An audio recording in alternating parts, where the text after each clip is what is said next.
بسم الله الرحمن الرحيم. السلام عليكم ورحمة الله وبركاته. أهلا بكم في فيديو جديد سهل وبسيط مع أم بودي. ازيكم حبايبي؟ عاملين ايه؟ يا رب تكونوا بخير وبأحسن حال. النهاردة ان شاء الله هنعمل برضه المربعات العجوة الجميلة دي بطريقة سهلة وبسيطة يعني مكونات موجودة في كل بيت ان شاء الله. هنشوف ايه وهنقول ايه البدائل بإذن الله. اللهم صل وسلم وبارك على سيدنا محمد. هنعملها بالميه وهنعملها بالزيت، وهقول لكم ايه البدائل اللي ممكن تعمليها بيها لو موجوده، ويجعل عندكم الخير موجود كله دايما يا رب ان شاء الله. اللهم صل وسلم وبارك على سيدنا محمد. نسمي الله ونصلي على رسول الله ونشوف كده المقادير بتاعتنا. انا معايا كيلو دقيق، كيلو دقيق يكون منخول. اللهم صل وسلم وبارك على سيدنا محمد. كنت نخلت نصه وسبت نصه. معايا كوبايتين زيت ناقصين 4 معالق زيت، يعني الكوبايه التانية ناقصه 4 معالق زيت. ومعايا معلقتين سمسم، ومعايا اللي انتوا شايفينها دي بيكنج كربوناتو، اقل من ربع معلقه كربوناتو، اقل من ربع معلقه كربوناتو. وزيها برضو اقل من ربع معلقه صغيره اللهم صل وسلم وبارك على سيدنا محمد ملح. وهقول المقادير تاني، وهكتب لكم المقادير في صندوق الوصف ان شاء الله. واي استفسار اي حاجه اسالوني فيها ان شاء الله، وانا تحت امركم هجاوب عليها في الكومنتات. اللهم صل وسلم وبارك على سيدنا محمد. ومعايا معلقتين بيكنج باودر صغيرين، معلقتين صغيرين بيكنج باودر. هنعملها من غير خميره، يعني لا هنخمر ولا هنعجن ولا هنقدح ولا اي حاجه. وزي ما قلت حبايبي الدقيق لازم يتنخل. انا كنت نخلت نص وسبت النص التاني انخله معاكم مع البيكنج باودر عشان خاطر البيكنج باودر. وهحط معلقه سكر، معلقه واحده بس سكر، عشان احنا هنحشيها عجوه. هقول لكم بدائل الحشو ايه غير العجوه. ومعايا معلقتين سمسم هحطها، بقول المقادير تاني اهوت. معلقتين سمسم حوالي 20 جرام، مش كتير يعني ولا حاجه. هنقلب المقادير الجافة كلها مع بعض، اللي هي البيكنج باودر والكربوناتو والملح والسكر والسمسم والدقيق. هنقلبهم كويس كده مع بعض، وهنضيف عليهم الزيت ان شاء الله. الزيت دوت اللي هو ايه، اللي هو 350 جرام زيت او 370 جرام زيت. وهنحط تحطي كيسين فانيليا لو عندك فانيليا اكياس، او فانيليا زي دي. الفانيليا دي بتبقى خام، فما تكتريش منها. اقل من ربع معلقه صغيره، اللي هي المعلقه بتاعه البهارات دي، اقل منها عشان ما تلسعش معاكي او تدي حرقان. معايا الزيت اللي هي كوبايه الزيت. كوبايه الزيت دي بتاخد 200 جرام.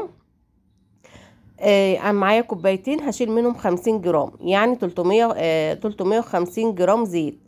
350 جرام زيت. ال50 جرام هنستخدمهم برضو في الاخر اثناء التشكيل ان شاء الله. وهشرب الزيت للدقيق كده كويس جدا، ابس كويس جدا. يا ممكن تعمليه بطريقه بايد واحده. اللهم صل وسلم وبارك على سيدنا محمد. طيب ممكن استخدم بدل الزيت سمنه، ممكن، بس حطي سمنه على زيت. ممكن كوبايه زيت وكوبايه سمنه، او كوبايه سمنه ونص، كوبايه ونص سمنه ونص زيت، او كوبايه ونص زيت ونص سمنه، اللي يريحك. انا بعمل باقل التكاليف الموجوده في كل بيت. يعني ممكن اعملها بالسمنه. واحده تقول لي لا انا ما عنديش سمنه، هي ما ينفعش اعملها. لا، هي ما انا عملتها بالزيت اهوت، ونفعت وجميله جدا جدا جدا. بسم الله ما شاء الله اللهم بارك. وهنعجن بالميه. معايا كوبايه ميه. هحط كوبايه الميه ديت الاول خالص. اللهم صل وسلم وبارك على سيدنا محمد. هحطها كلها. ومعايا كوبايه تانية، بس الكوبايه التانية مش هحطها على طول، هحط منها معلقه بمعلقه علشان العجينه ما تطرش معايا زياده عن اللزوم. هنا يعني اول كوبايه هحطها على طول. يبقى كيلو الدقيق بياخد معايا كوبايه ميه او كوبايه لبن. المتاح ليكي المتوفر ليكي ان شاء الله حطيه. وايه اللي انا حطيته ده؟ حطيت معلقه خل. الخل بيخلي فيه هشاشه وخفه في العجين، هشاشه وخفه في العجين، وبيعتبر كمحسن. اللهم صل وسلم وبارك على سيدنا محمد. وبنعجنها. احنا مش بنعجن كويس، احنا زي ما نكون بنقطع العجين، او بنشرب العجين للميه. بنشرب العجين للميه كده، ما ندهوش باللكاكيم، لا زي ما انتوا شايفين كده. طب ليه اعمله كده؟ علشان خاطر ما يربيش عرق معايا، او ما يعملش عرق، او ما ينشطش الجلوتين معايا. انا هنا معايا الكوبايه التانية دي، الكوبايه دي اللي كنت حاطه فيها الزيت على فكره يعني. اللهم صل وسلم وبارك على سيدنا محمد. فهحط واحده واحده كده. انا مش هاخد الكوبايه دي كلها، اخدت نصها بس. يعني العجينه كيلو الدقيق كله اخد معايا كوبايه ونص، ممكن ياخد كوبايتين الا ربع، ممكن ياخد كوبايه وربع كل واحد على حسب الدقيق اللي بيستخدمه والدقيق اللي معاه. مش كل دقيق زي التاني، حتى لو جبت الدقيق نفس النوع كل مره، مرة تلاقيه اخد نفس كمية السائل ومرة تلاقيه اخد اقل. اللهم صل وسلم وبارك على سيدنا محمد. خلاص شربت المية للدقيق وللزيت اللي احنا بسيناه، للدقيق والزيت اللي احنا بسيناهم مع بعض. هركنها بس عبال ما خاطر هي مش هتخمر، هي ما فيهاش خميرة. هبركنها بس لحد ما اشغل العجوة او اجهز العجوة. انا معايا عجوة منسولة طرية، هحط لها فانيليا، هحط لها معلقتين 3 سمسم، هحط لها ربع معلقة صغيرة قرفة، هحط لها ربع معلقة صغيرة حبهان، ده كان نص كيلو عجوة. هحط 3 معالق لبن.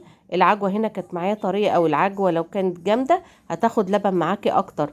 طيب وتعجنيها بايدك كده، لقيتيها جامدة حطيها على البوتاجاز، او سخني فرن البوتاجاز او الميكروويف، حطيها دقيقة، اقل من دقيقة كمان، لحد ما تفك معاكي وتسخن معاكي كده وتعجنيها عشان تتعجن معاكي سهل. بتبقى العجوة في نفس ليونة العجينة اللي معاكي، تبقى في نفس ليونة العجينة اللي معاكي، علشان خاطر اذا غابت في الفرن معاكي ما تنشفش العجوة معاكي وتحجر معاكي لا قدر الله. فلازم تعمليها بالطريقة دي. وحطينا لها معلقة سمنة او معلقتين زيت او قشطة او زبدة، المتاح ليكي والمتوفر ليكي والموجود عندك ان شاء الله. انا هنا معايا ال5 معالق زيت اللي اخدتهم من الكوبايه التانية اللي كانت موجوده من الزيت. وممكن تستبدليهم لو عندك سمنه بلدي بمعلقه سمنه بلدي او معلقتين سمنه بلدي تسيحيهم، وهنستخدمهم ان شاء الله. بعوص ايدي منهم كده وبشكل بيهم العجوه. شايفين العجوه طريه ازاي؟ بنفس ليونه العجينه اللي معايا. ده ليه؟ علشان خاطر ما تنشفش معايا في الفرن. والمعجنات دي حبايبي عايزين تطلعوها طريه، يبقى الفرن يكون معاكي سخن جامد جدا. عايزين تطلعوها ناشفه ومقرمشه زي القراقيش كده، يبقى درجه الحراره تكون متوسطه. اللهم صل وسلم وبارك على سيدنا محمد. وبنفرد العجينه كده، العجينه بنشكلها رول طويل وبنفرده، لا تخين ولا رفيع، لا تخين ولا رفيع. وبيكون عرضه يعني عرضه عرض 5 صوابع الايد زي ما شفتوني وانا بعمل كده. عرضه 5 صوابع، ب5 صوابع ايدك، يعني 5 سنتي كده تقريبا. اللهم صل وسلم وبارك على سيدنا محمد. وبضغط عليه ضغط خفيفة كده، وبدهنه بالزيت او بالسمنة الموجودة اللي كنا شايلينها من الكوباية التانية، بالفرشة كده او بايدك. انا هنا دهنت بعد ما عملت الرول، ضغطت عليه ضغطة خفيفة علشان يديني شكل مربع لما اجي اقطعه. وكل مربع بقى تقطعيه على قد صبعين او على قد 3، انا كنت بقطع على 3. والصاج معايا مش مدهون اي حاجة، لان العجينة معايا فيها المادة الدهنية الكافية. وممكن تقطعيه، وبعد ما تقطعيه تدهنيه بالزيت اللي معاكي او معلقة السمنة البلدي الموجودة معاكي او اي سمنة او اي زبدة. اللهم صل وسلم وبارك على سيدنا محمد. عايزة تضيفي اي اضافات تانية للعجوة، مكسرات، اي حاجة، ده يرجع لك انت والمتاح ليكي والمتوفر ليكي ولتحت امكانياتك. انا بعمل الحاجة بابسط ما يكون. شايفين القاع؟ ومندخلها على فرن سخن جدا على الرف الوسطاني. اللهم صل وسلم وبارك على سيدنا محمد، على درجة حرارة متوسطة لو عايزاها ناشفة. لو بس الفرن يكون سخن الاول جدا، تولعي الفرن والشوايه الاتنين مع بعض. شايفين العجوه طريه ازاي؟ بسم الله ما شاء الله. دي كانت دافيه لسه شويه، ما كانتش بردت قوي. وشايفين الحتتين السد دول كمانش بقى في عجوه وقطعت الزيادات منها. بسم الله ما شاء الله. ورجاء حبايبي ما تنسونيش في اللايك والشير والاشتراك في القناه اذا سمحتم. واي تفاصيل اي استفسار انا تحت امركم، وهكتب لكم المقادير في صندوق الوصف ان شاء الله. اللهم صل وسلم وبارك على سيدنا محمد. وممكن تحشيها جبنة برضو تخليها مالحة. وبكده الفيديو بتاعنا يكون خلص. السلام عليكم.